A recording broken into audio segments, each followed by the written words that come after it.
Yeah. Like and follow. Yeah. Boom. What episode? I like how he covers the mic just in case no one can hear. He's like, what episode? All right, before we get started, episode 74. Don't know which camera I'm looking at. I think it's that one. I'm gonna look good. Yeah. Episode 74. We have a special guest. We always have special guests. Are we live? Are we recording? We're good. Oh, all right, Yeah. It's supposed to be a surprise. It's supposed to be a surprise. Subscribe, follow, and like.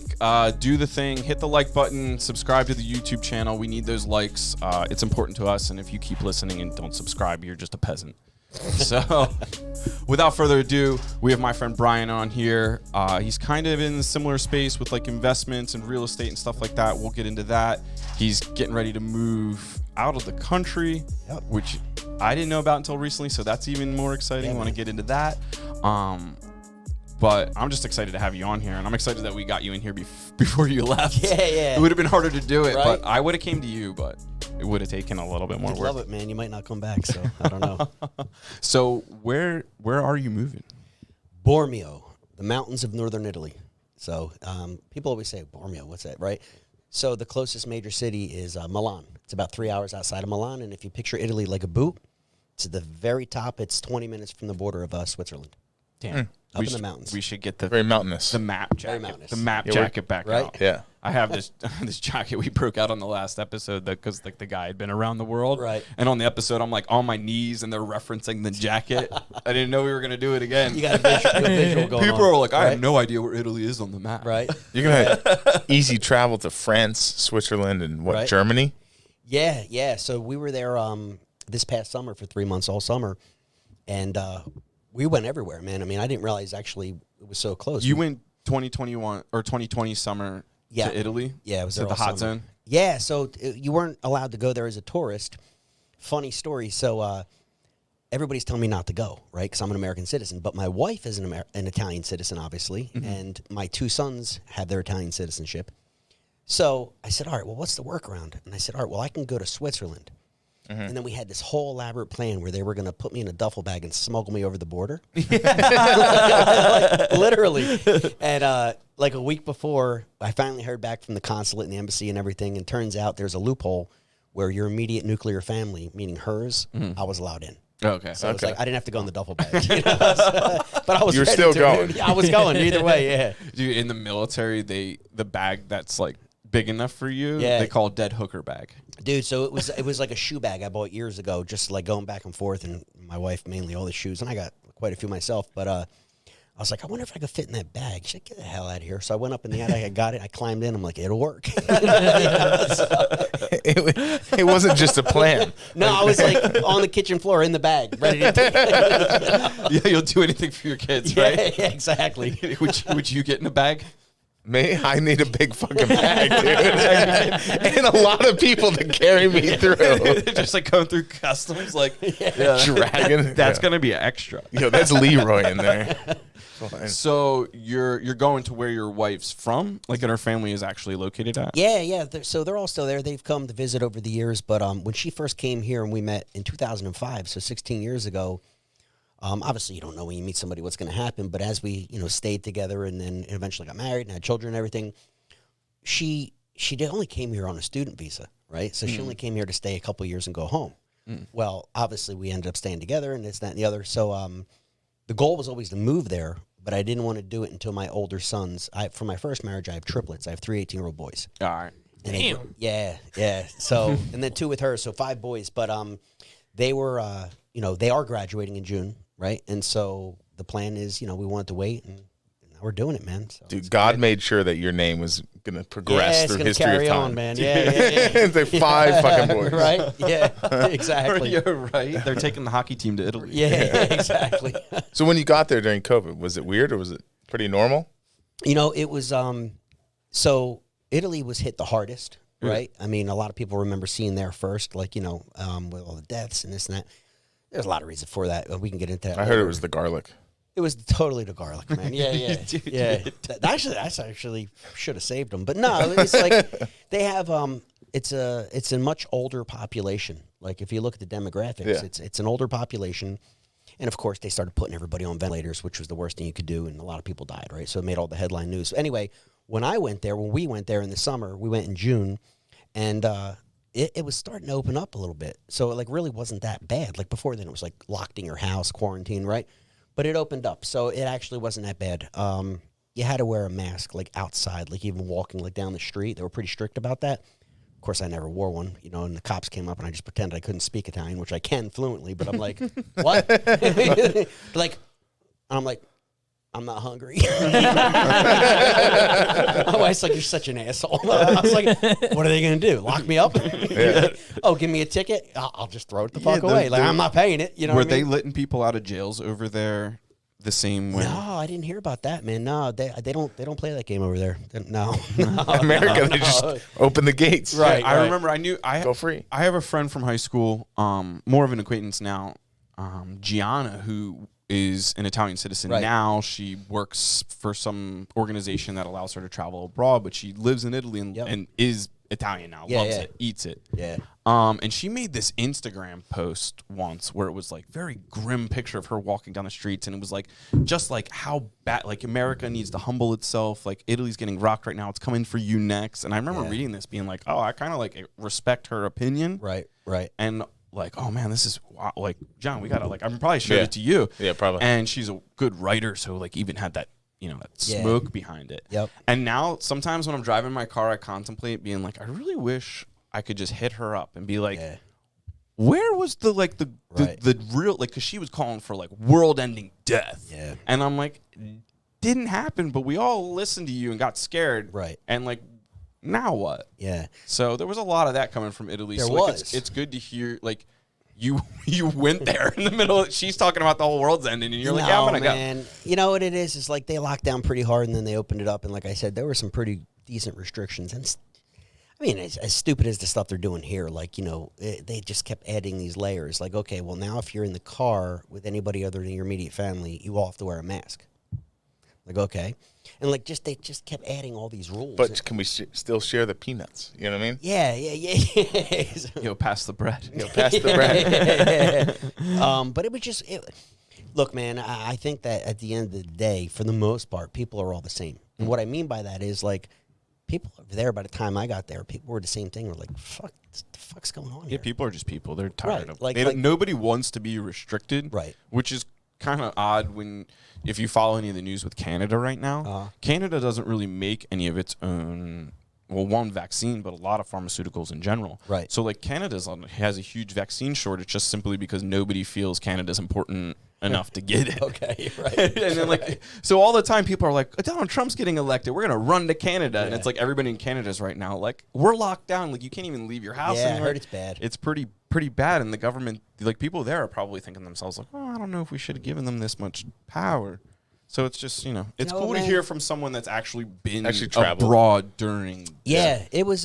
It wasn't bad at all, man. I got to say, it was actually pretty cool. It was very refreshing because, again, you could walk around and see things that you probably couldn't. That, and there's two different ways to look at the news. So one of the first things that I realized years ago when I started traveling there, you know, after we got together, more and more, of course, was that, like, the American news would portray a picture of everything, but let's just talk about Italy. But then I started watching the Italian news, and I started to realize, wait a minute, they're not the same story. You know what I mean? Mm-hmm. And so I started realizing more and more, and as I became more fluent, you know, at first it was like more conversational. I could get by. Then, of course, after all these years, I speak it fluently. But when I really started being able to just sit down and watch the news and then think, wait a minute, I just saw this over here, whether it's Fox or whatever, kind of like Andy Frisella. I like to kind of watch everything and kind of get the idea. And it was just interesting, man. Like, but the thing is, everybody has their own agenda, you know. Like, and the agenda now, I'm starting to see where they're starting to come together, if that makes sense. Yeah. So, like, the mainstream media here, for the most part, and who knows, dude, they're probably owned by the same people at the very top, right? Yeah. In Italy and in or at least Europe. they're eating together. Yeah, literally. And so, you know, it's one of those things. But I don't know, man. I think more and more certain people are starting to wake up globally to what's really going on, you know? Yeah, I hope so. We used to get hard into Corona on here, and like we still kind of get into, we got more off of like we're upset about it to more to be like, these are the facts. Yep. and kind of took our like passion out behind it. Yeah. So it's always cool to hear different people's perspectives that have like traveled or medical. We're trying to find some more medical people that'll agree to like hang out with me. Yeah. Sorry. There's so many points of view and perspective, and like John likes to talk about that, like off the podcast. Like when you're frustrated or you have a conflict with other people, like you have to like it. Well, you don't have to, but it's very powerful if you have the ability to kind of take a step back and be, what do you gain from this, or what does the other person gain from this? Where are they coming from? What was their past history that makes them feel this way? Right. Because if you can, connect to what other people are doing and realize why they're doing it, it makes a lot of things easier for you and more effective for you. Totally, So man. Totally. before we talk about business, is it gravy or sauce? Dude, I've always said sauce. I guess it depends where you come from, and obviously, so the Italian word for it is sugo, right? Which just really just translates to sauce. Sugo sauce. Right. Yeah. So gravy's just gravy's more of an American thing. Yeah, Jersey. Yeah, like it literally, right? I mean, gravy on your turkey, right? Turkey gravy or whatever. But yeah, it's true Italians never had that debate. Okay. It's the Italian Americans who want to fight over that. Yeah, because I would kick myself later if I didn't let that question. Yeah, no, it's asked a lot, with man. that's like you're the most authentic person we've had on here. It's amazing when you think of Italy. If people named about three things, right? Pizza. You'd have food, right? Italian food. Yep, true. Somehow they're most known for food. Right. Little like villas on cliffs. Yep. Right, which I picture where he's moving is that. It's No, he's probably not. not. No, it's the mountains, dude. I know. Yeah. So he's got little. His house has grass on it or something. Right. It's like evergreen trees and Kind of like the snow. Hobbit. Yeah. And I don't know what else people associate Italy with, but that was it too. Mafia. Mafia, I There guess. you Yeah. go. Sopranos. The mafia. Exactly. Well, that's like American Italians, Right. Well, I guess it started somewhere, but Yeah. Yeah, I think it had something to do with like the French invading Italy all the time, and they started forming up like militia families, and then those militia families just got a little too much power, and things stabilized with France, and then Italy started to grow strong, and they were like, we're gonna run things too. Yeah. Yeah. So what are you gonna do when you go there? Same thing. Mafia. No, all my business is remote, so yeah. I mean, it's really no different where I'm at. I mean, it's not a problem. Yo, take us through like what is your bread and butter activity like currently?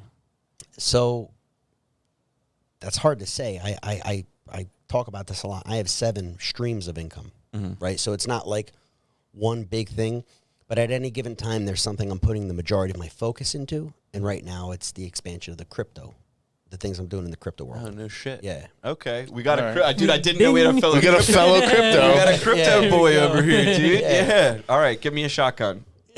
All right, give me a shotgun on.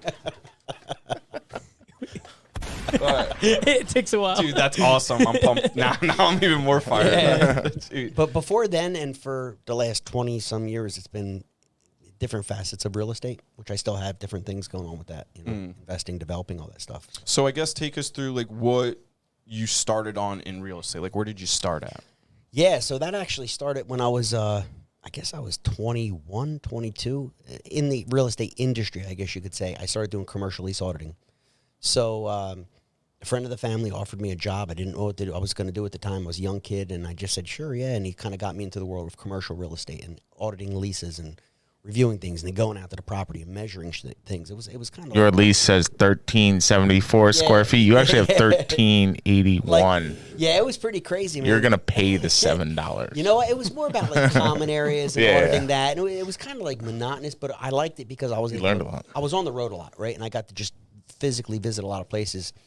And I did that for a few years, and then I got into mortgage banking. I was basically a loan officer. So again, in the real estate world, not people say real estate, they think agent, right? Yeah. And I did that for a while. And then it was after my divorce, I was looking for another stream of income to kind of like survive, right? Yeah. You know, being a single dad with 3 little boys, who were 3 at the time. And I got my real estate license. Now that was in 2007, which was right before the crash. Okay. Yeah, not a So great. I was thrown into the world of short sales, right? I mean, and then nobody knew what they were. I didn't know what they were. I mean, maybe they talked about it in real estate school, but I didn't pay attention. And so I started doing short sales as an agent, and I did that for 2 years. But during those 2 years, I started working with a lot of investors who were flipping the houses. Okay.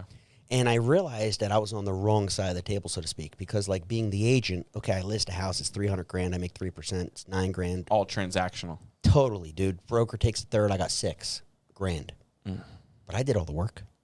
And the investor, guy or girl, would flip it same day. That's like when you could still do that. Like, you know, I take it. buy, I go sell, down here. buy, sell, like literally ABBC, they would call it. And they make 60 grand, as an example, like 10 times what I would make. I'm like, the fuck am I doing wrong? Like, I got to learn how to be that guy. You know what I mean? Yeah. So I started investing. You connected that like immediately. Quick. Yeah, quick. Like but again, I had no experience. I had no contacts. I had nothing. So I started investing, and that was in 2008, 9, I guess you could say. And that's when just short sales started going crazy. So that's all I did. So what did you, like what kind, how much capital did you start with? Nothing. In the short sale, so 0. My parents were bringing me groceries because I was still paying for the home, the cars, you know, basically for my ex-wife and for that lifestyle. Now I had to create a whole new one. So when I had to get another house, a townhouse I bought, I had to furnish it, right? And like, so all these expenses, and I just, you know, I was going backwards like every month. So I had nothing, you know. Learned a loophole from some guys in Florida that, especially with a short sale, you don't need any money because you don't need to put down a deposit, what's called an EMD, earnest money deposit, because it's not a binding contract because it requires third-party approval, which is the bank. So I was like, interesting. So I don't have to put down any money. And then I would flip it, you know, so I would use borrowed money to flip it. So basically, like back then what was real popular was what's called transactional funding, dough for a day. If nobody got that, you can rewind and write that down. Was that too much? No, I got it. okay, Yeah, all but right. I feel we have. That's why we have the podcast, yeah. is because we have conversations like this, and Right. not everybody is always a part of it. We're not always a part Right. of it, so we, you know, So- it's always good to have. Yeah, just to that point. back that up a little bit. So what happened? There were, and maybe there are today. I think they're few and far between, but there were lenders, basically private lenders mostly, who would lend money, and they would say, "Okay, Brian, you're buying this house at this price," but I would have to prove to them that I can sell it at this price. Okay. So they would see the spread on paper, and they would basically just lend you the money, knowing they're within 24 hours they're getting their money back. Yeah. And they would charge like 2%. So if I borrowed 150 grand, it would cost 3. Then you flip it and make 30, 40, 50, and it's like, it's not a big deal, you know? Nah. So that's kind of, and I did that for years, man. Like I really, really did that. And then, That market dried up. well, before it dried up, yeah, it did, totally. And what's interesting is we created, meaning me and my partner, who's an attorney, a way how to wholesale the house. So when the banks, first of all, when these lenders started disappearing that I just talked about, and then the title companies started saying, hey, wait a minute, you can't buy and sell in the same day. You need to wait 30 days or 60 days or 90 days. We found Why out is that? So that they can hold the money and get the interest? you know what it is, man? They just didn't want investors making the money on the flip. I really believe that's all it was. I mean, there's no other logical reason because we're getting rid of a house, an asset that's not performing. People aren't paying. And in most cases, they haven't paid in months or years. Getting it off their books, doing them a service because now they don't have to foreclose and go through that cost and headache. Yeah, John, why do you think they would do that? No, I don't think it was the title companies. I think it was the banks. Well, yeah, the title companies Title stopped companies wouldn't care. the flips, like the ABBC, like they didn't, because we were using trust back then, Okay. which started getting frowned upon, right? But you're right, it's the banks. It was the right? banks. They started in the short sale they approval letters. They started issuing like these restrictions on the Yeah, resale. because they saw themselves getting taken advantage of. Exactly. Where, right. How dare you make money? and once they started holding it, then it would, people would, I guess, figure out how to pay, or they would go into a normal like route of foreclosure, and then they would get their value, if not more, during like the during the foreclosure sale or whatever. Yeah. I don't know. No, you're actually right. And so I don't know if that's right. you are right. And what happened was I'll never forget, it was actually Bank of America, which back then was called Countrywide. And it slowly started rolling out to every bank, every servicer out there, right? Now it's Wells Fargo, now it's GM, right? So it was all of them. And I was literally at a crossroads because I was basically bankrupt, literally. My house got foreclosed after my wife moved out. She took the money I was sending her and just pocketed it, didn't pay the mortgage. Of course, I'm not getting the calls or letters. I don't live there anymore, right? Both the cars repossessed, the Mercedes, the new H2 I had back then. So anyway, I was in a bad spot. But I finally felt like, okay, I got down to like nothing, lost everything. And I rebuilt myself And it wasn't even 2 years later, and all of a sudden this restriction right there was about to put me out of business. Because I couldn't, remember, the only money I had was that dough for a day. It was 24-hour money. That doesn't work with a 30-day restriction. Yeah. And nobody back then would lend you the money. Certainly not a bank. Oh, damn.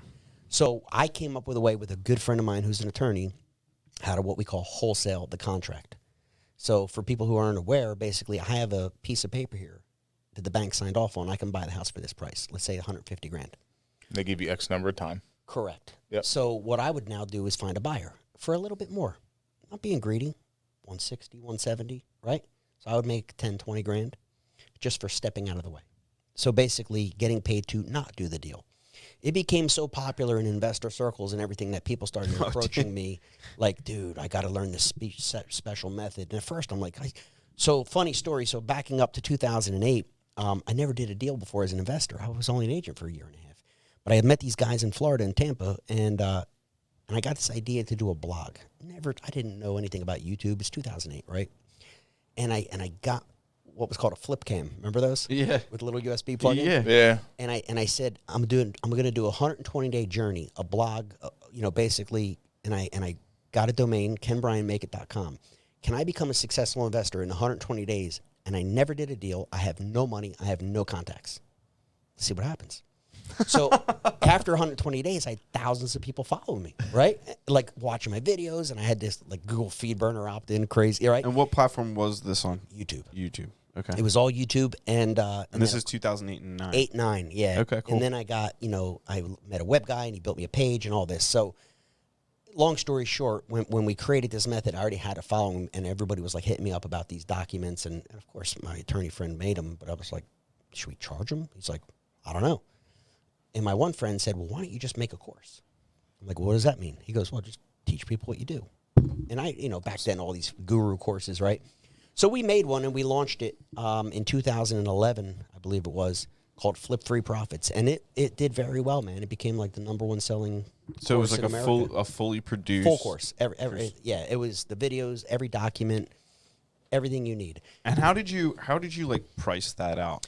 So initially, we actually screwed that up. I should have charged a lot more. We were selling it for $97, right? Oh, shit. We didn't know any better. But I got all the other affiliates, gurus in the space to promote it. And the way that works is, well, you mail your list and give me, 50%. You keep 50. Great. Dude, we sold thousands of copies of that. So it was like the #1 selling course. Some in could the argue country. that like your low price could be a long-term benefit. Yeah, I mean, it was Yeah. good to get it out there, but again, I mean, considering the average deal was 8 to 10 grand, we really underpriced it. Okay. But what Sure. that led into was again, What would you have priced it at? at least $14.97. Oh, shit. $1,500 Yeah. looking back. So significant premium. But when we did a 2.0, we did that, right? We had different price points, right? We learned. But that launched me into that whole world of the whole, like they say, the real estate guru, meaning I launched a coaching and mentoring program. I coached hundreds of people around the country, teaching them the method, one-on-one, group coaching, all that. From like ground zero of your business. Yeah, yeah. Well, once because at that point I already had 100 deals in my pipeline, and now I was flipping 5-10 houses a month. Okay. So I already had the street cred, so to speak. So I didn't just come up with an idea to sell people shit. Like, Right. no, I'm an investor too. Yeah. I'm fucking doing this every day. You know what I mean? Well, You actually had experience. And I had a video blog proving I didn't know what the fuck I was doing and started from scratch. You know what I mean? Like I had the proof. Yeah. I heard somebody say, I think it might have been Andy Frizella or like one of the guys in that circle on Arte. They said you got to watch out for coaches. Yep. Because if somebody is saying they are making all of their information from coaching, Right. they're lying to you. Yeah. Because real coaches know they can make more money doing it than Yeah. they can telling you how to do it. Making all their income. 100%. Income-wise. And you're 100% right. And that was one of the things that I found out is that most of the people, not all, of course, but that were gurus, I hate that word, but meaning they had an information course, they were doing coaching, they were on the speaking circuit like I was, they hadn't done deals in years. Yeah. Like, sure, maybe back in the day. They were like college professors now. Well, yeah, like, in a way. like looking back, teaching things that, yeah, I guess maybe some of the shit works, but like, you're not in the trenches, but I was still in the trenches. You know what I'm saying? And the trenches change quickly in real estate. Totally, dude. Right? So then you can adapt your speaking platform and that Yeah. almost like depending upon how cyclical your business is, if things are changing rapidly, you could almost create like a new program. So we did that. We did a 2.0 Okay. because things had changed. And my business partner, who was an attorney, very influential as far as like working with Congress and the FHFA, he was actually credited with writing some of the laws that are on the books today, like helping to literally write the legislation, which helped, of course, with our 2.0. And then after that, man, we ran that a couple years, and then, like you said, they started going away because the market started correcting. Equity started coming back. People weren't as far, underwater, meaning, they owed more than what it was worth. And we just said, yeah, that's it. We're done. So we shut that course down, shut down the coaching. I think that was in like 2014, maybe 15. I can't remember. And then I started doing local things. So that's when I started like speaking locally, speaking to all the RIAs. I didn't even have anything to sell. I just wanted to do something, And then I started to open up training academies, like schools. So we had 2 offices in Jersey and 2 in PA, 1 in Philly, 1 out in Bucks County, where we would hold like weekend workshops, weekday workshops at night to teach people how to flip houses. Of course, charge ticket prices and all that other stuff. So Sure. that was a business model that we ran for a while. Do you have any idea, like, the financial impact you've had on some of those people? Like, do you know any of those people still where, like, they went out and started their own flip business and had any real success? Yeah, totally. And I'm still friends with a lot of them today. You know what I mean? And again, because it was a very specific niche with short sales, I always told people, and it's a fact, that short sales will never go away because, the reason people stop paying their mortgage are certain things that just won't stop. Like, they get sick, they get divorced, they lose their job, and that shit's never going to stop. Now, yeah, unfortunate circumstances is just right, what it is. Right, the hardship, like they call it. But at the end of the day, there's just not a whole lot of them now. So people went into other areas, right? Some of my former students started doing like wholesaling or got into fix and flips, like the rehabs, right? Or Airbnb model, right? So they've all kind of evolved in their own way, Right. And I've coached over 400 people, so of course I don't keep in touch with all of them, but there's a couple dozen that we became good friends and, kind of stay in touch to this day. That's got to, be rewarding because, like, we have employees and different, people that, like, we impact. Right. But if you can teach someone how to make that level of income, Yeah. that's got to feel pretty good. It did, man, and it does. And what even felt better than that was working in the short sale was helping those families. See, and I wouldn't know that if I didn't lose my own house in foreclosure.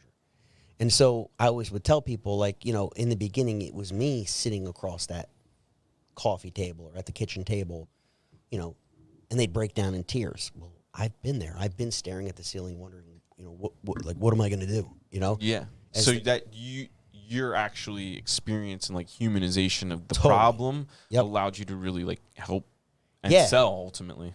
Yeah, and my house did foreclose. Yeah. Nobody stepped in to try and help me with a short sale. I didn't even know what it was back then. Right. So at the end of the day, knowing that I have this solution and I can get paid for it, and it's not hurting them in any way, it's helping them because now they don't have a foreclosure on the record. It's just, the missed payments until the sale took place.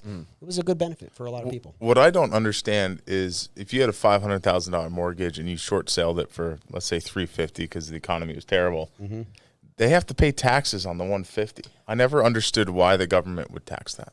So that's only really enforced. I think it's a 1099-C, if I'm not mistaken, but that's only with investment properties. Okay. There was a loophole that if it was your primary residence where you live, You with could your get through family- that? Yeah. You just you have to fill out some forms and all, makes but yeah, Okay. you have to prove that to the IRS that you're insolvent, which obviously Because you're not paying losing your mortgage. shit, you're losing your house. Like, Well, pretty easy to prove. I would think short sales will be on the rebound in a year or two. You know what, man? There's no way that this pace can continue. No, Because I agree. I'm starting to see buyers, not necessarily our customers, but other buyers that we have. I'm starting to see them stretch. Yeah. And I'm starting to hear that they're trying to put everything that they can into the mortgage because they don't have the cash. Right. When you start to hear that stuff, it's like, look, like they're stretching to get into this home. Yep. They don't have the cash to pay for extras. It's going to be a thing. It's coming. It's going to come with the fury. Yeah. There's no And- doubt it's coming. Yeah. I guess the debate with a lot of people I still speak to that are pretty heavy into it is at what level, right? Look at it like this. What's how big the is how bad? reach up Right. the income chain? I think it's going to come on the higher level this time rather than the lower level. Because You know there's what? What's your echelon behind that? the $1.5 million homes and above are up something like 150% of what they were a couple of years ago. So you're saying excess appreciation, market correction causes people to be upside down on their large mortgages. Correct. Of because then they're going to start to 1.5. People will start losing. I don't think it's going to happen in the lower income because I think a lot of those jobs are still there, and but I think that the good times for the more wealthy, I think, will start to or the decline. less liquid. The less liquid, yeah. Okay, that's a good way to put it. That's just my kind of like hearing. I mean, we'll be able to come back to it. It'll be interesting to see what happens. Because a lot of people that are buying homes now that are 500,000 3 years ago were 350,000, right? So anyone that hadn't bought a home in the last 5 years, they're fine because they didn't experience the price appreciation of having to buy now. And all the people buying now are buying stuff that I think a lot of the stuff is fully overinflated, but it's overinflated because it costs more to build, it costs more to do When I field the phone calls and I'm speaking to people that are in that $600,000 to $900,000 range, a lot of the advice, like a lot of these people, like with all respect to them, when you get into the conversation with them, I don't even think can afford houses in those price ranges.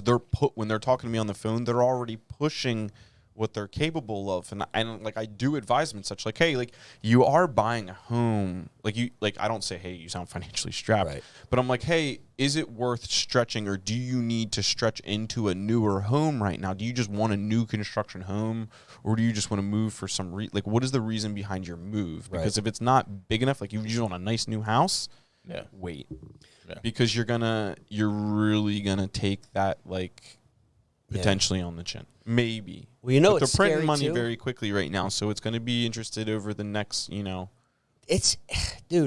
talked to some, my ex-business partner. We spoke a few weeks ago, and something bad's coming. It doesn't take a crystal ball. When I look back, I haven't been around, but, 100 years, but I was here for the last crash, meaning in the industry full time. It's identical. Houses were flying off the market. There was no inventory. There were bidding wars. You see these patterns. Yeah. The difference now is the moratoriums. Banks can't foreclose. So they're not foreclosing, but there are millions of people. Do you think if that mortgage. Moratorium was, what was it? We heard a percentage on what it was. Somebody told us it was a 6-month delay of 70% or something like that. It's a massive amount of people. At all levels, though, even those lower income. That's the problem. Yeah. You're right. I think you're right about the higher end. The moratorium now is what, until September? They just extended it again. Yeah. It was supposed to be May, I think. So you got people who have socialism now. They're kicking the can down the road, dude. Eventually it's going to But then you look at the bank's profit, and the banks are making a killing. So it's who the fuck's losing money on this? And what the hell's going on? Interesting. Who's getting hurt on this? Dude, because the banks just all came out with their revenues, and they're fucking all killing it. So that the coaching thing was your second stream of income? Yeah, no, backing up, in 2001, I started, 20 years ago, I created an IT staffing company, basically a headhunting type company, which I still have today. So at that time, it was real estate. Well, it was the staffing company. It was the real estate agent business, which was a business in and of itself. The real estate investing company, which was another entity.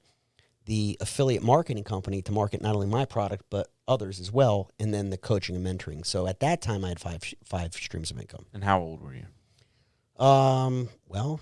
2008. You figured that was, 13 years ago? I'm 46, 33. Okay. Yeah. 33. Damn. Yeah. So it was a good run, man. Do you think because you hit rock bottom financially, that helped propel you and be more motivated and more clear because you had to make money? Yeah, but I also don't come from anything, so I'm a very blue-collar kind of guy. I was born and raised in Trenton, New Jersey, Oh, I'm from Trenton. Are you really? Yeah. Okay. Sorry to hear that, bro. Yeah. He says he's from Trenton. He's not in Trenton. I'm from Trenton, too, so I know what you mean. I love you. Yeah, it was different. It was obviously, different many years ago. Chambersburg, the Little Italy section, which I guess doesn't really exist anymore. No, but really. But no, I only say that because I know what it's like to struggle from a young boy. My dad has always been a very hard worker, but he was a blue collar guy. He worked on the turnpike, fixing the roads. And now he's, gets married and has a baby. He's 22 years old or 21 years old. So he had me pretty young. My mom was 19. And so my dad wanted to better himself and started going to night school, like Thomas Edison College, and going to night classes and all. And eventually he started wearing a shirt and tie to work, going in the office. He's not on the road anymore. Got his engineering degree and got 2 degrees actually. So worked his way up. But all through that, my mom was babysitting kids and cleaning houses. And, I remember all these kids coming over. I was I didn't know she was a babysitter, These kids just like, came who are friends. these guys? Yeah, we're just popular. Yeah.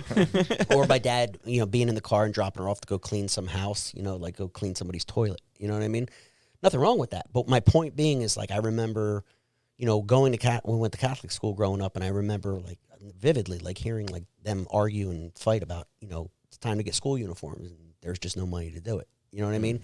So it was a grind. It was. So, my whole goal in life was, even as a young child, saying, I don't want to struggle like this. Like, I don't know what I'm going to do. But How old do you think you were when you, like, kind of just, like, I got to think of something? Remembering that, 11, 12, Okay. young, 6th, 7th grade. I remember it like yesterday, So what was your first job then? My first job, Like my first first job. income source, Yeah, like first, like what? paperboy, Paperboy. 9 years old. Not legally, because you had to be 12, I think, but my uncle worked for the Trentonian and got me got me this little route and whatever, he hooked me up. Probably said it was in his name or something. But anyway, yeah, so I was a paperboy, 9 years old. And I remember going out in the morning and it was dark and rolling up the papers, the rubber band, to put them in the bag when it's raining and loading them up over my shoulder and being afraid to walk around the neighborhood because it was dark. And you're 9. I'm 9. And you're 9 I'm 9. in Trenton. Yeah. So you're not mowing your own lawn, like you're Yeah, just, like, right. You're out walking around. So that was my first job, man. And that was before school. It was, yeah, dude, your first thing. Just so in the morning. everybody realizes what we're talking about here. He's not doing it on Sundays. Like, this is like. Yeah, I don't even know if they do that anymore. And I have to go around the paperboy and collect the money and put it in my bag and give them the change. And, and of course, I don't blow it all in cigarettes. I walk around the neighborhood a lot. I think I see 2 houses out of 200 homes that have a paper on the driveway. Right. Yeah, it's kind of a gone. thing. But that's how I got started, man. And then I got in the restaurant industry. My grandmother, my mom's mom, worked in a restaurant in Chambersburg. And I started bussing tables at 13. Cleaning tables. And then I stayed in that industry until I was like 30. Busboy, waiter, bartender. I've owned 2 restaurants. So, kind of worked my way up in that world too. So, yeah. Interesting, man. So crypto. Yeah, that's I literally was like, let's just get to Let's it. just jump right in. What are your holdings? Like, are you Bitcoin, Ethereum? So, this is extremely new for me. Yeah, same. I'm brand new. So, I'll tell you the funny story. I got back from Italy in September, and I was at a business meeting, real estate, and one of the guys I was with, he's like, "So what are you doing in crypto?" I'm like, "Nothing, man. Like, I don't even know what to do. You know what I mean? Like, what do you mean you don't know what to do?" I'm like, "I don't know what the fuck I do. Buy Bitcoin? I don't even know where the fuck to buy it from. You know what I mean?" He's like, "Look, I'm going to help you out. Here's what you do. You download an app called Coinbase. Create an account. When you get your money, you get funded, we're approved and verified and all that shit. He goes, I want you to buy 3 coins. I want you to get Bitcoin, Litecoin, and Ethereum." Fair enough. How much do I get? He goes, just get $1,000 each, whatever. Just kind of dip your toe in. I was, all right, fine. So I bought those 3 coins, 1,000 each, not a lot of money. But at the time, Bitcoin was 10,000, Ethereum was like 280, and Litecoin was like 30, some $40, whatever. 2 weeks later, it had a dip, right, which I didn't know was common. I lost like 30%. I'm like, fuck this, and I sold it all. Like everyone. So you want more advice from me? But no, so funny thing is, I did the math with a friend of mine a couple weeks ago, and he's like, you'd have like almost 60 grand today. I'm like, shut the fuck up, man. I was, you know what I mean? Like, I get it, But so that was kind of my only experience with that. And then it was just a couple, maybe 3 months ago, a guy I knew from another business I was involved in. I was scrolling through Facebook, and he was doing this live, talking about the biggest thing of his life. And I'm like, and his name is Crypto Craig. That's his like nickname. I'm like, all right, what's he doing? Previously known as Creepy Craig. Right. Yeah. From creepy to Crypto Craig found So- a Yeah, he's purpose. moving up, dude, to the moon. So, dude, funny thing is, so I called him, and he's like, man, I'm launching this thing. I'm working with some pretty connected people. I'm like, well, I don't know anything. Can I get involved? I mean, I got some money. Like, what do I have to do? Call me next week. I'm like, all right. You know what I mean? Like, okay. So, Crypto Craig. Call me next week. blew me off. On the full moon. Yeah. So I'm like, all right. And long story short, so that same week, ironically, and it's weird how things happen, somebody suggested that I watch a documentary on YouTube called Banking on Bitcoin. And I never heard of it. I figured that sounds good. And I really thought it was cool. We're Yeah. kind of getting into the history of everything. Yep. And so watching that, you guys have seen that, obviously. Yeah. Mm-hmm. So when I do get on the phone with Craig, Crypto Craig, he's like, yeah, I'm working on this project, and I'm working, it's kind of backed by the Winklevoss twins, and a good friend of mine, his name is Charlie Shrem. I'm like, motherfucker, I just saw him, the guy went to jail. He goes, yeah, that's my boy. Him, Michael Kimmelman, all those guys. I'm like, you know those guys? He goes, that's my boy. What are you talking about? No. He goes, we're working on some projects, dude. I was like, I'm in. I was like, whatever you're doing, count me in. He goes, you don't even know what the fuck we're doing. I was like, I don't care. I was like, he's like, and I started doing research on the Shrem guy, and the whole thing, and the New York State's Attorney General basically crucified him for no reason, made an example out of him. And then the motherfucker goes into private consulting to basically protect people for what he put him in jail for. I was like, man.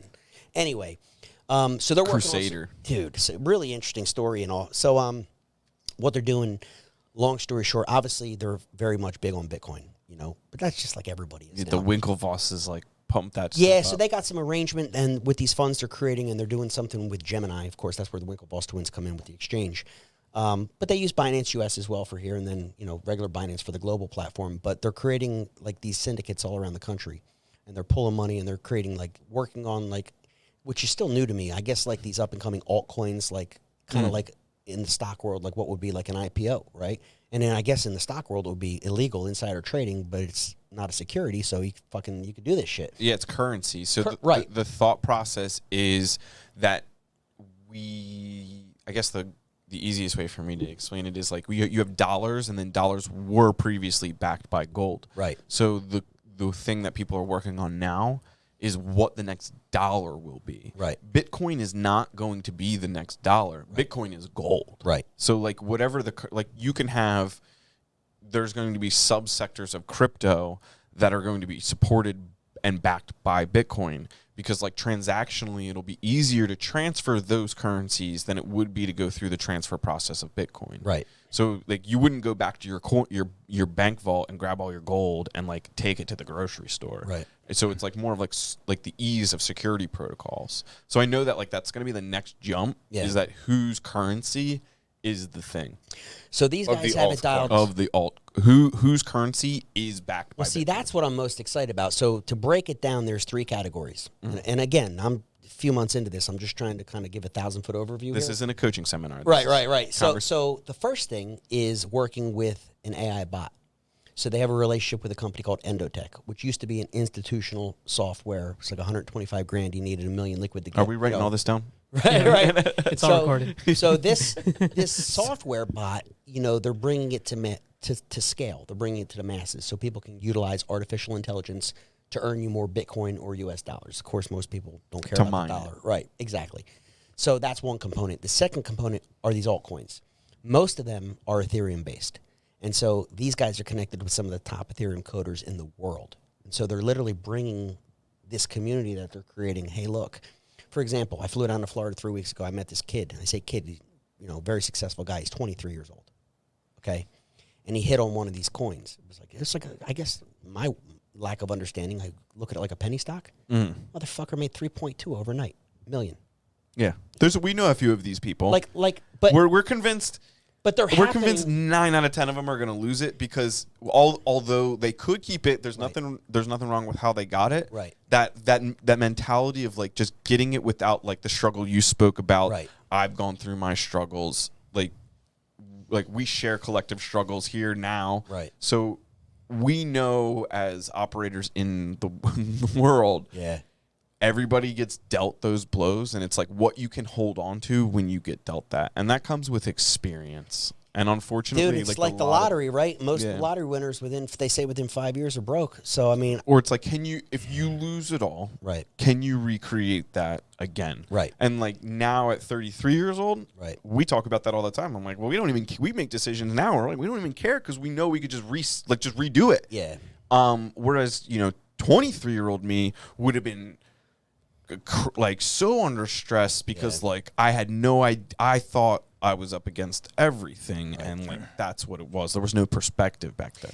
Yeah, man, and that's one thing I'm trying to teach my kids too. Like It's a wave. You gotta just like yeah, and it gets down to one thing that I've said for a long time, and this going back 18 years before I even had them. When I found out I was going to have triplets, right? And being concerned, because at that time I started making money. I had the custom house and, you know, all the nice cars and everything, which it's like I made it. I was 28. Like, I was the kid from Trenton who did what he said he was going to do. Tatted up or not, I fucking did it. You know what I mean? But what are my kids going to do? They're going to grow up in this nice house, in this nice neighborhood. You know what I mean? Fine things, nice vacations, things I never had. Yeah. Where's the struggle? Because if you don't struggle, you're never going to make it. Yeah. So where's the fine line? Like, what do? Like, do I make them struggle? And so I did the best I could to never give them anything. Oh, you want something? Go fucking work for it. You know what I mean? Oh, you're 17. You got your license now. Great. You want to get a car? Great. How much money do you got saved? And I would help them say, hey, I'll help you contribute, but what the fuck are you putting in? You know what I'm saying? Yeah. And trying to find that balance of wanting them to kind of, you can't recreate, nor would I want them to reap your benefits. Yeah, exactly. Yeah. You know, and it's like that old story I told them a million times. It's like, you know, the whole, you know, caterpillar in the cocoon, right? Without that struggle and working to break out of that fucking thing, the wings don't develop. So how, if you know, how do you teach them that? But what's interesting is I didn't have to worry about that, right? Because this was before they were born, thinking about this thing, like these things. And not knowing that when they were 3, I would then go through a divorce. And lose everything. And could be bankrupt. And they were young, granted, but I'll tell you what, man. They still got to visually see kind of like what you saw as a kid. They did, and then as they were getting older, remember, like, you know, even in through 7, this when I got my license, and then 8 and 9, they were born 02. So, like, yeah, they were young, but I think they remember, and as they've gotten older, and they're now young men, I've explained. Yeah, but they were to like them. 6 or 7. That's not that young. No, it's not. But You're you know, you're aware of conflict and stress. And but I those things. can't. I don't know about you, bro. I can't remember a whole lot when I was 6. I can't. He can. He Oh, I remembers can. Really? everything. Oh, I can. I can't remember stuff when I was in like 6th, 7th, 8th grade. I got Really? nothing. Yeah, I got moments, maybe 10, 20 moments. That's where it. my I memories worry about begin. John sometimes. we talked about his parents for like the 3rd time ever the other day. My mom comments on every single one of John's posts on Instagram. Yeah, So no, it was good, man. But I'm excited about the crypto thing. Like I said, the one thing, you know, that I've always been a firm believer in is association, right? And putting yourself in the right circles with the right people and building up that network. And so, you know, working with Craig and, you know, directly/indirectly with people like fucking Charlie Shrem, it's like, it's been pretty good company if I want to make a move into crypto. You know what I mean? So moving overseas, I'm able to continue to build and market this bot and work with these syndicates here and maybe develop something over there. I don't know how that's So going to you're work yet. now in with like starting to find your role in that whole organization. Yeah. And the one thing that I have is a very large network through all the speaking and all the public Yeah, appearances. because you have a face. Yeah. So I have So a Pretty if you big list. So if you come to the table, like you're kind of like, well, it's you one of do those, bring something. Yeah, and I could, you know, there's quite a few people, thanks to, you know, my history, that I could just pick up the phone or, you know, say I got something. They're going to listen. You know what I mean? So Yeah, especially if 400 people paid you to teach them how to make money. yeah, Like if I paid you, you know, $97 and then $1,400 and then, you know, 20 years later I have a boat and you know my kids are okay and everything, I'm gonna be be like, pretty loyal to that person, I kind of owe yeah. Brian something. yeah. If Brian calls me right now and you know he's got to get over the border, Yeah. I'm gonna pack the bag and Right. stuff him in there and Put help them in him the duffel out. bag. You know? But no, dude, so to get back to what you said earlier, and I am making money now. I do some investments, and so, you know, like right now I have Bitcoin, Ethereum, Litecoin. I got the 3 that I lost initially, right? Got some, that Doge. I don't even know how to say it, Dogecoin, Doge, Yeah, whatever. we're saying Doge. Okay, I got some of that. Cardano, XRP. We didn't buy Doge because it's like it was made on a joke. Everyone said it was made on a joke, but the fucking thing's, what is it, like 50 cents now? 31 today, I think it was. Yeah, But it's well. interesting because one of my sons, the 18-year-old, he bought it really cheap and he put $100 in there. He showed me today. He's got like $1,400. He's all proud of himself, and he should be. You know what I mean? But there's what I'm finding is the ones that are not listed yet, the ones nobody knows about. I'm trying to figure out how to build a mining machine of an altcoin. So I'm Go, kind of Gilmar. into two coins right now. There's SafeMoon, which just recently I've heard of that. hit, and then there's Pi, which is created by I think some kids in Stanford. Not kids, but students right. of Stanford University. Did you hear anything about this, John? No, just hearing about it now. Just now, John. Just now. We're Jeez, just hearing about Gilmar, this now, glad John. you're I'm in first. sorry. No, I'll send you guys the app. Oh Jesus! I expect that. What time is it? 5:58. Have you heard? 7 p.m. Are you guys familiar with Monero? Monero? Yo, write it down. It's recorded. So Monero and Pirate Coin. Dude, pirate coin. That's it. What shirt do I have? Does anybody have any pirate logos on? Fuck So it. you're no. familiar with that? Our logo for our company, like we literally fly our logo as a pirate flag Really? on our project. So Pirate Coin, we're in. So No I started questions. hearing about these because they're delisted, they're off the grid basically. The guy had a funny story I was listening to, and I was watching some stuff. I don't really go on YouTube too much anymore, just because they ban a lot of content, right?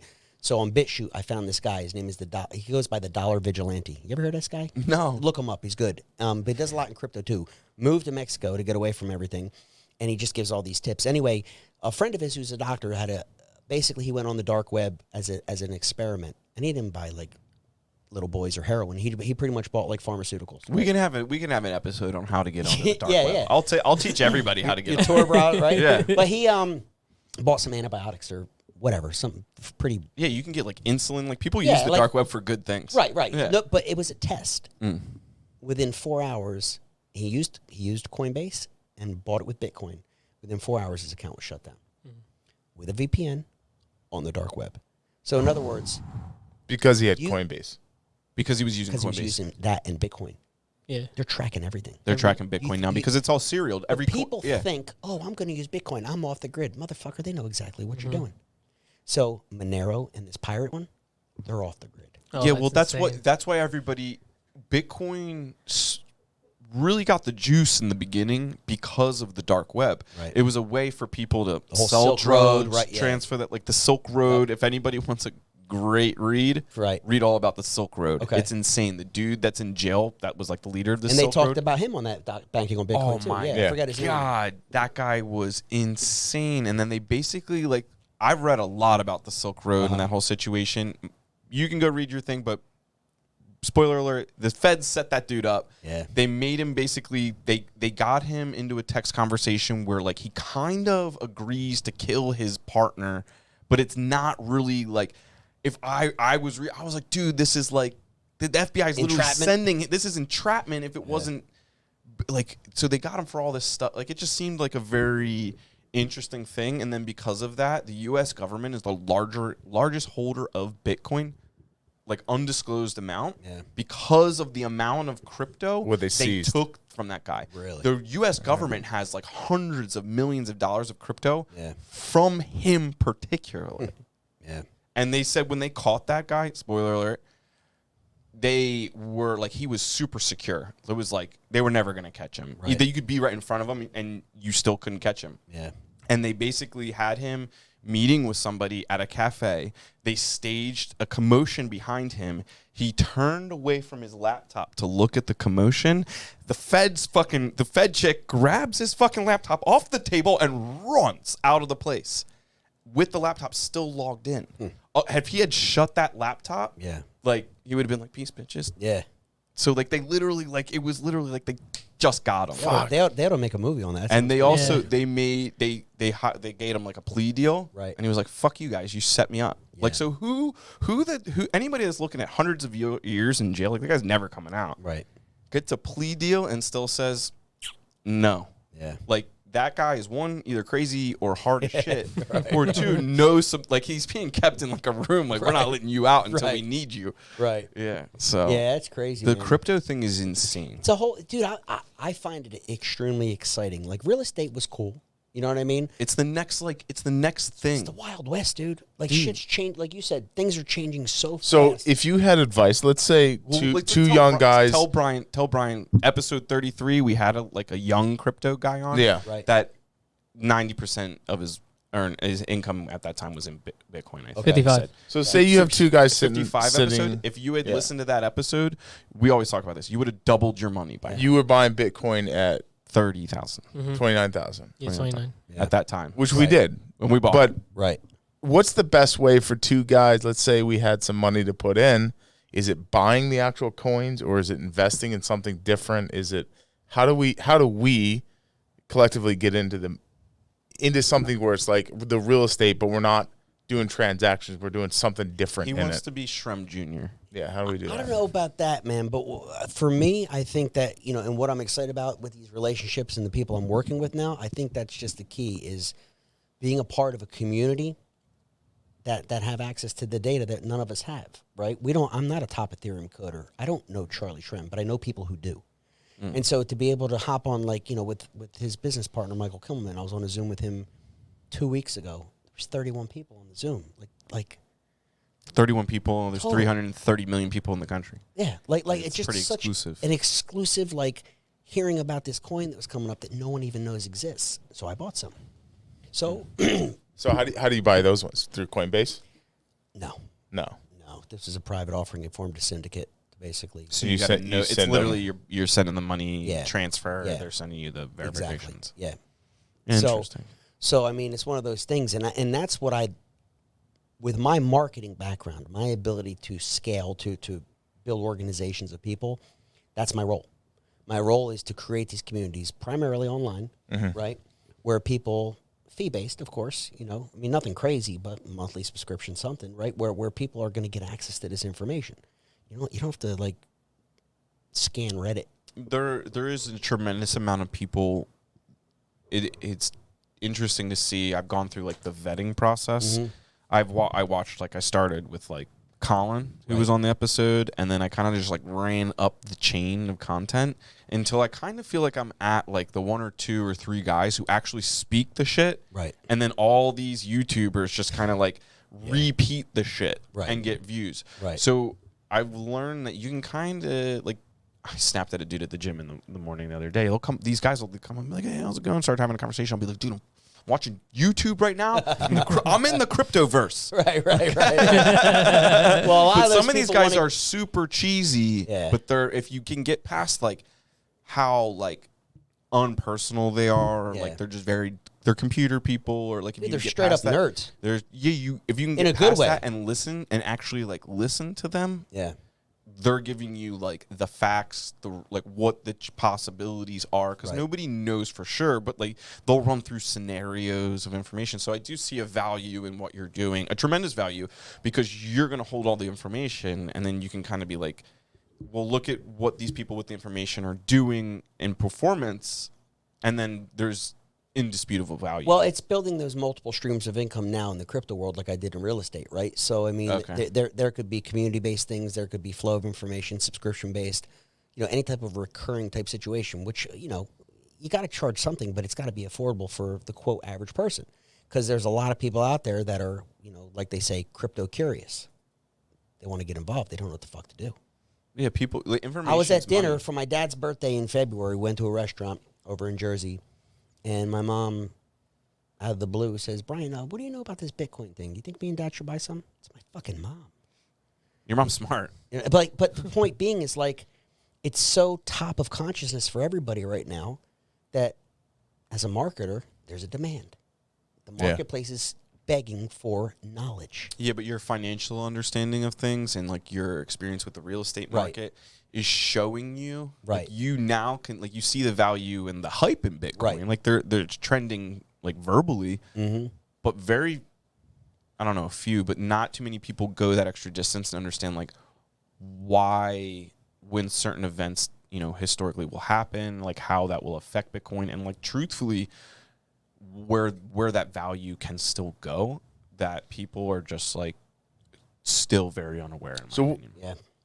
What is Ethereum? Right, I own Ethereum. No, it's a platform. It's like the Amazon of Bitcoin. Ethereum is the network that runs the NFTs. Everybody's changing those tokens. Those tokens are transferred through the Ethereum network. So when you're buying Ethereum tokens, you're buying stock in the platform that's capable of transferring all that information. So does Bitcoin go through Ethereum? No. Bitcoin is its own blockchain. Bitcoin is gold bullion over here, and Ethereum is It's more practical. it's a phone network. It's more usable. It's like a network of phone lines. So it's I can transfer this artwork. So who owns Ethereum? The people that coded it, the people. Okay. And that's the what same I like. way, That's yeah. what's so cool about it. And so that's the third pillar. Funny you mentioned that. So I talked about the AI tech marketing that, right? The second thing would be the community, which is the altcoins, coming up, which ironically most of them are Ethereum based.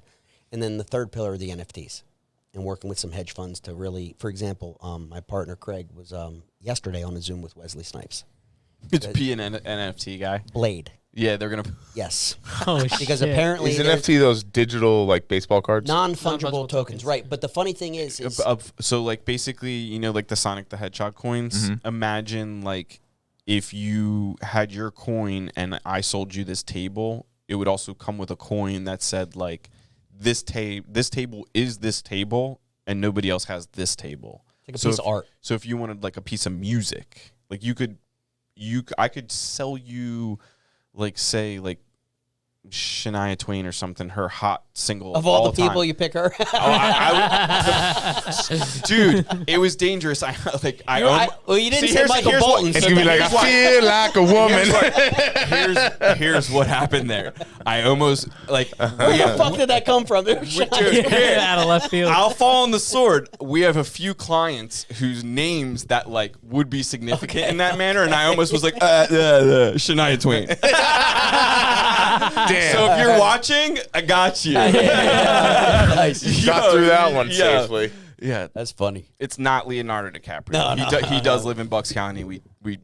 We'll figure it out. But Does he really?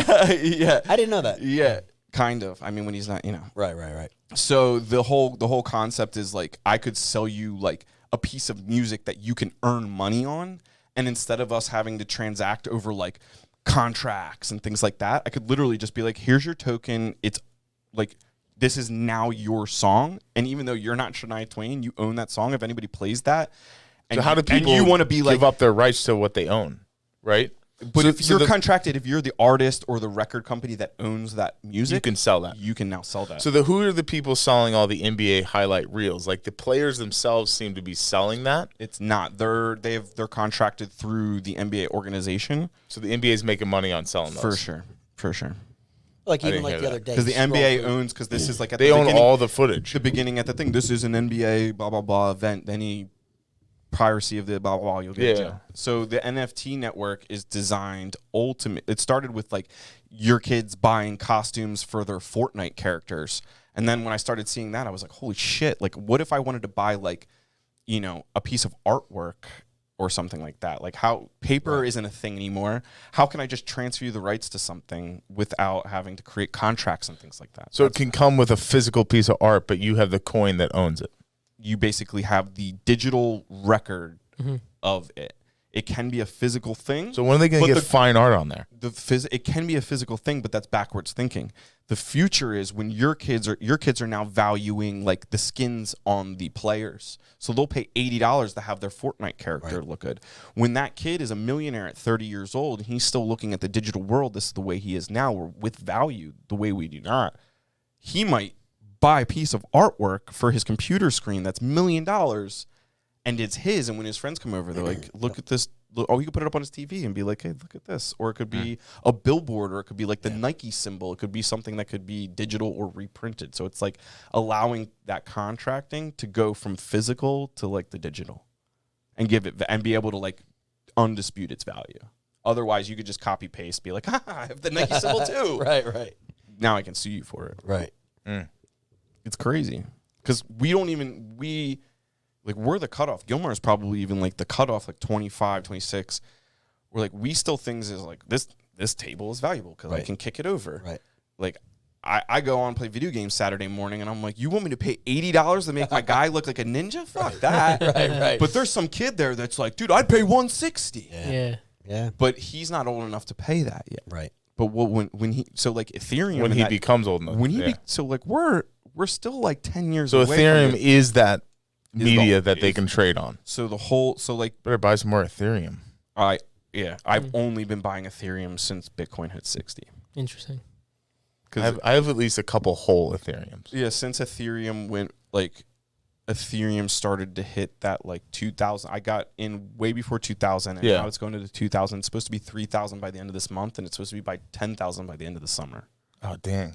Damn, I gotta buy Speculatively. So if we keep investing in these things, is that the best way for us to invest in it? There's two different strategies, right? And this is what I'm learning. I mean, there's basically investors and there's traders, right? So it's just a different mindset, you know. So how do you invest? You can. I guess we gotta. I would think that you would want to be a trader in the altcoins and hold the more stable things. That's what some of the people, the smartest people I know, are saying, right? So it becomes a matter of like going back to real estate. You know, there's certain properties that you want to buy and hold. You put a family in there. It's a tenant. It's a long-term asset, right?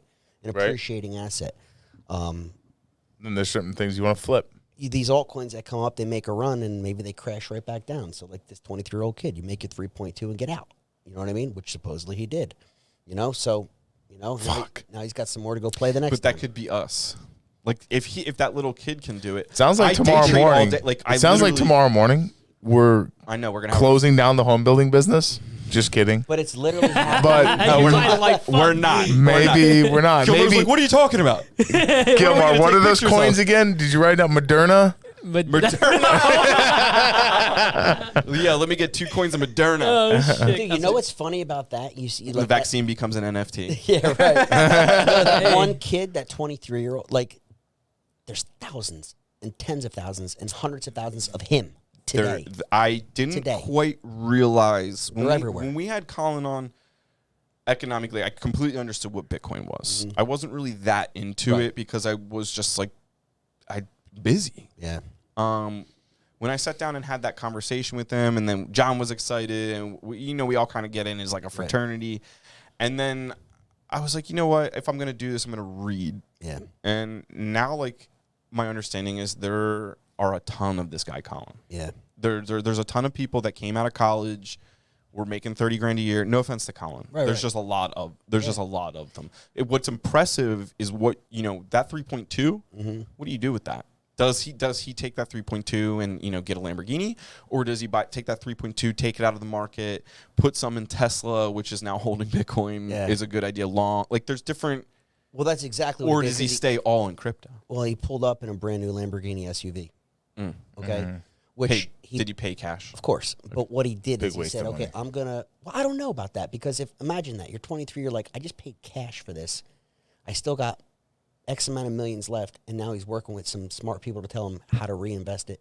A, look for the next one, and B, get some of those. Do you think long-term the car buy got him loans. some clout? I mean, listen. He he when feels he pulled cool. up in a Batmobile, it's one of the, that's another funny concept, right? So what is success? What is I mean, it, he's right? feeling good, right? Being that kid from Trenton, I thought it was that custom house in Newtown, because that's where all the rich people lived. It was right across the bridge, but to me, it was a million miles away. You know what I mean? It was the nice cars, the Mercedes, keep going up the chain. And I personally had a realization probably 3 years ago, where I went to Italy and for the summer, and I don't know how it happened, but I forgot a couple suitcases. Like, you got kids and their suitcase. You just run around, and I left them at home. So long story short, when I got there, I had nothing.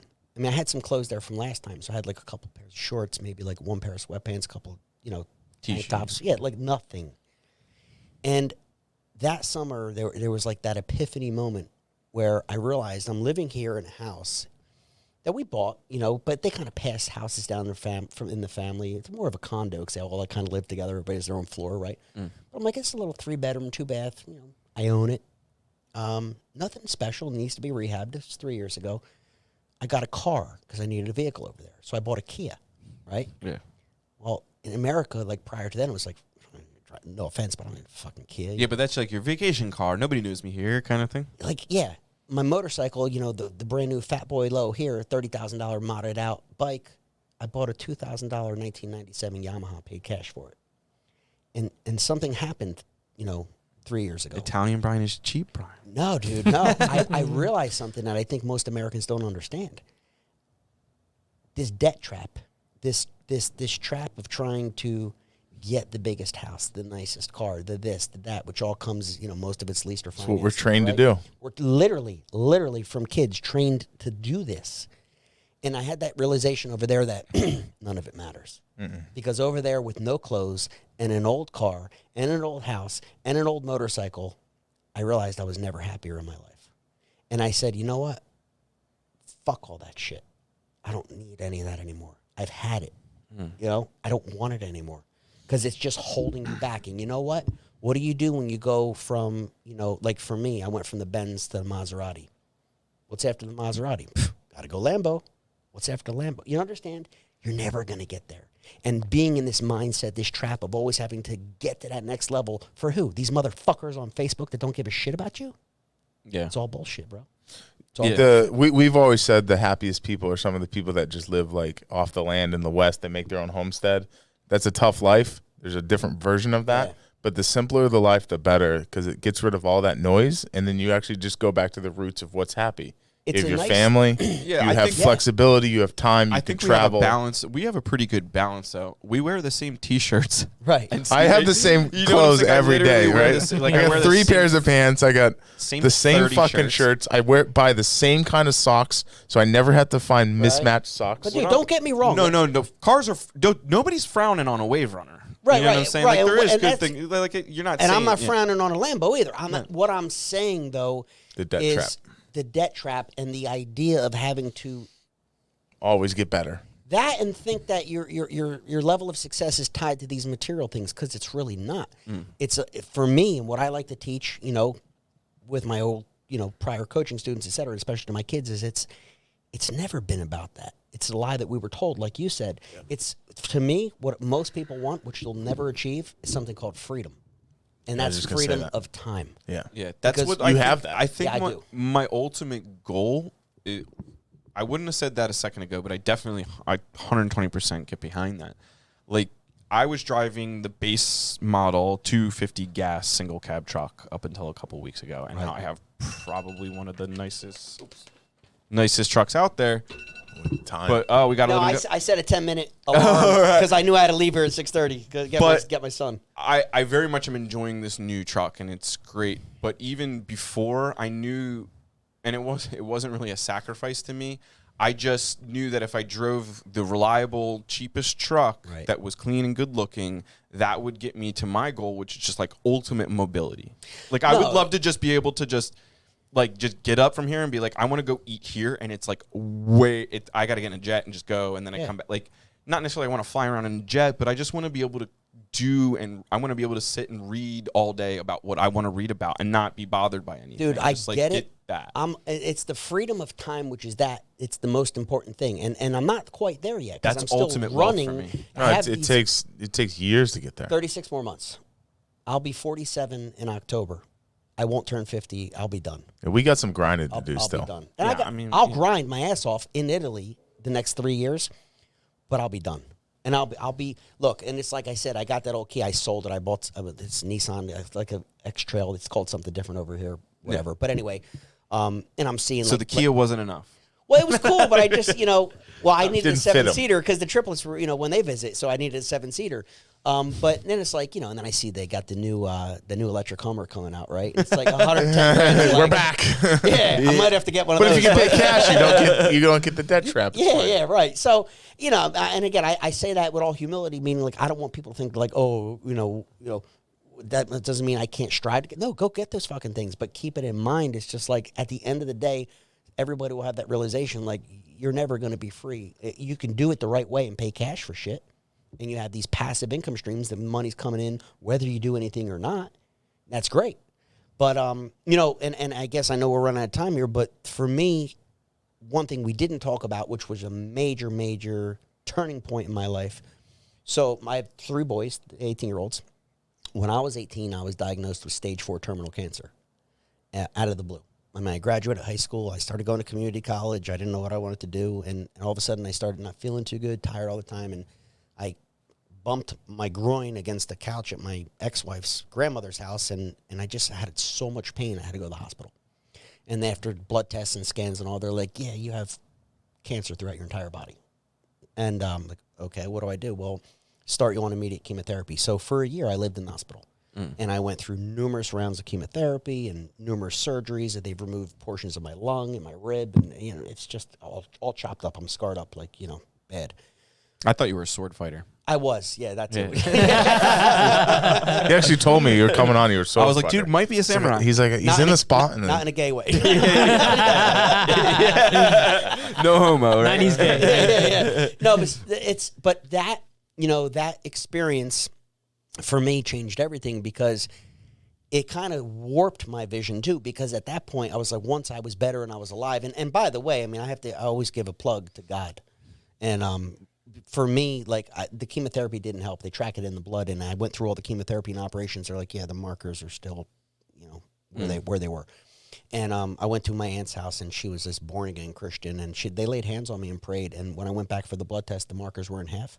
They thought it was a fluke. I went back, it was gone, never came back. So God healed me. And I always said, hey, Lord, I remember being in the hospital, be like, God, if you're up there and if you just heal me, give me 5 boys. I'll tell people. Yeah, there, right? I'll build a team. Well, it's funny you say that. That's why, because I went through the chemotherapy, I became sterile. So before they started me, they had me freeze the sperm in case I ever wanted to have a family one day. So we did in vitro, my ex-wife and I. They was like, we're going to put 3 in, and you'll be lucky if 1 makes it. Okay? All 3 did, right? So that's how we got the luck of the Irish. Yeah. That was an Irish 18-year-old sperm, right? yeah. I mean, if you left that on a couch cushion 5 years later, it can still get it done. Might be a girl.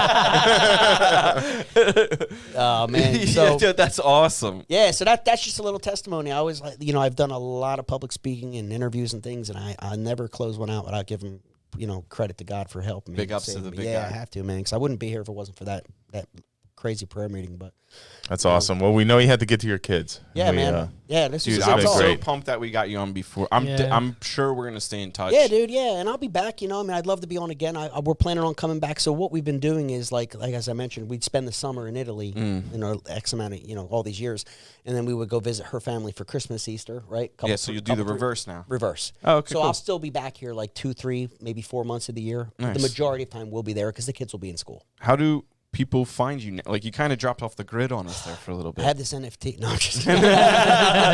10 G's and Brian's yours. Honestly, man, how do they find me? That's a great question because I shut down all my sites to rebrand and rebuild.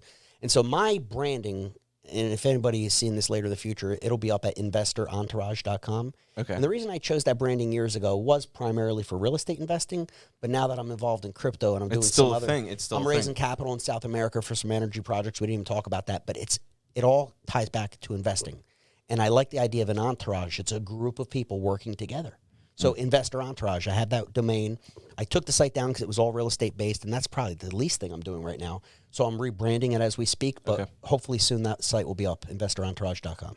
Awesome. Dude, we're definitely going to stay in touch. I really would like to have you Yeah, on dude. again. Thanks for having me. I appreciate it. That's great. Thanks, That's guys. awesome. Dude, thanks. All right, so... that was exciting. Dude, Brian, that was exciting. They haven't listened to it yet. Is this the outro or the intro? I don't This know. could be the outro. Dude, this is the outro. So you just got done watching. Let's make it the intro. Yeah, so we just got done. Brian has left the building. He is a responsible father. It's an incredibly cool episode coming up. Make sure you stick with us. No, dude, it's the outro. No, the intro. No, this is the outro. No, we're going to get them hyped so they watch it. And we're going to do the outro first, and then we'll redo the intro. I have FOMO again about Bitcoin. So we just had Brian in here. What a cool guy. I've known Brian for a little bit of time now.